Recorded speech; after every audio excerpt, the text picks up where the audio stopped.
जब YRF universe की बात होती है तो दिमाग में अपने आप कुछ नाम रुक जाते हैं।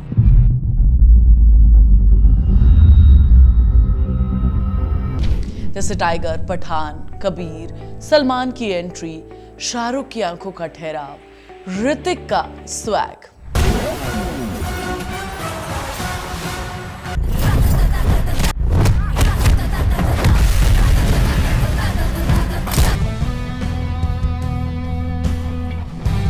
इन फिल्मों ने सिर्फ बॉक्स ऑफिस को नहीं चलाया, इन्होंने लोगों के दिमाग में एक भरोसा बनाया कि अगर वाईआरएफ की स्पाई यूनिवर्स फिल्म आ रही है तो कुछ बड़ा होने वाला है। लेकिन 2026 में इस यूनिवर्स से एक फिल्म आ रही है, अल्फा। और अजीब बात यह है कि इतनी बड़ी फ्रेंचाइजी का हिस्सा होने के बावजूद इस फिल्म को लेकर ना तो कोई शोर है, ना कोई बेसब्री।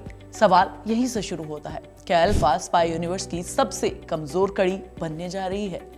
अल्फा का नाम सुनते ही लगता है कि कुछ लोग अलग कुछ करने का सोच रहे हैं। नाम में ही पावर है, अथॉरिटी है, लेकिन फिल्म के बारे में जितनी बातें बाहर आई हैं उससे ज्यादा सवाल खड़े हुए हैं। एक तरफ कहा जा रहा है कि यूनिवर्स की पहली फीमेल लीड स्पाई फिल्म होने वाली है। सुनने में प्रोग्रेसिव लगता है, बोल्ड लगता है, लेकिन सिनेमा में सिर्फ आइडिया बोल्ड होने से काम नहीं चलता ना यार, एग्जीक्यूशन भी उतना ही मजबूत होना चाहिए।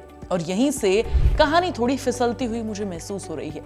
सबसे पहले बात करते हैं हाइप की। टाइगर 3 से पहले हर जगह टाइगर ही टाइगर था। पठान से पहले शाहरुख की वापसी ने पूरा माहौल बना दिया था।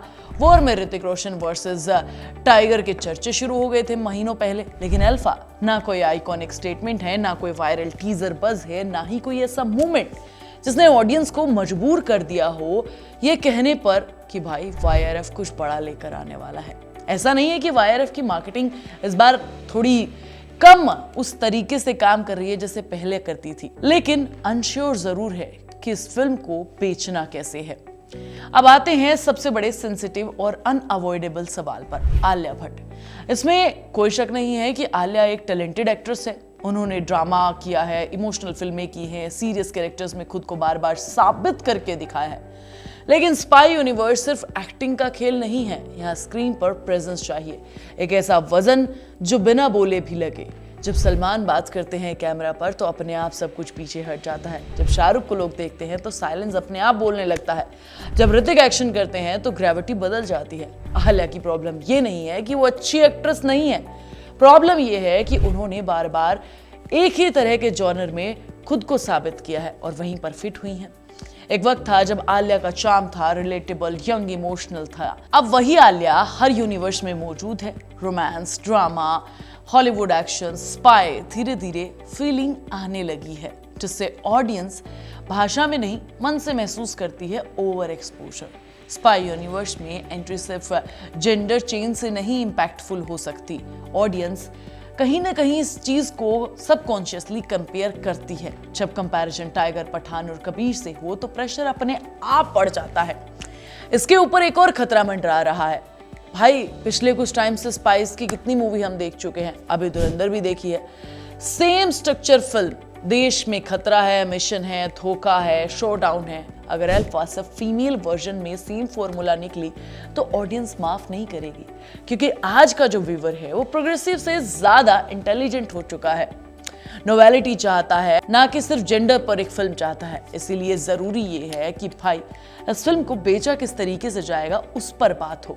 लेकिन जब एक्सपेक्टेशन और कास्ट मिसमैच होती है तो ब्लेम एक्टर पर ही आता है, चाहे गलती सिस्टम की हो। शर्वरी का इस फिल्म में होना फ्रेश एलिमेंट हो सकता है। अनिल कपूर, बॉबी देओल जैसे बड़े वेट वाले नाम भी ऐड किए हैं, लेकिन सवाल फिर भी वही है, क्या अल्फा की आत्मा मजबूत है या सिर्फ ब्रांडिंग पर चल रही है? स्पाई यूनिवर्स अब उस स्टेज पर है जहां हर नई फिल्म में खुद को जस्टिफाई करना पड़ रहा है। आज सिर्फ लोगो काम नहीं करता है, सिर्फ बैकग्राउंड म्यूजिक से गूज़बम्स नहीं आ सकते हैं। और यही अल्फा का सबसे बड़ा टेस्ट है। अगर ये फिल्म चली तो साबित होगा कि स्पाई यूनिवर्स इवॉल्व हो चुका है। अगर नहीं चली तो पहली बार लोग खुलकर शायद कहेंगे कि इस यूनिवर्स को अब रेस्ट करना चाहिए। अल्फा का खतरा फ्लॉप होना नहीं है, अल्फा का असली खतरा फॉरगेटेबल होना है, क्योंकि स्पाई यूनिवर्स में एक एवरेज फिल्म भी डैमेज कर सकती है ब्रांड को। और आलिया के करियर में ये फिल्म टर्निंग पॉइंट भी बन सकती है, क्योंकि भाई मास अपील और एक्सपोजर में अगर लिमिटेशंस हो गई तो 2026 में किंग, रामायणा और धुरंधर 2 जैसी फिल्में भी टक्कर देने के लिए खड़ी है। तब ऑडियंस के पास ऑप्शन की कमी नहीं होगी। ऐसे में अल्फा को सिर्फ फीमेल लीड कहकर नहीं बेचा जा सकता। सवाल अब सिर्फ यही है कि क्या अल्फा सच में अल्फा है या फिर स्पाई यूनिवर्स की पहली ऐसी फिल्म जिसे लोग शायद याद नहीं रखना चाहेंगे, क्योंकि ऑडियंस बहुत कुछ माफ कर देती है लेकिन बोर्डम कभी माफ नहीं करती। स्पाई यूनिवर्स के लिए ये सबसे बड़ा दुश्मन फिलहाल बना हुआ है। कोई चर्चा नहीं है, कोई ब्रांडिंग नहीं है। आपका इस पर क्या कहना है मुझे कमेंट करके जरूर बताओ। सुहानी तुम्हें नेक्स्ट वीडियो में मिलेगी, तब तक तुम चैनल को सब्सक्राइब कर लो, वीडियो को लाइक और शेयर कर लो और प्लीज बेल आइकन दबाना मत भूलो।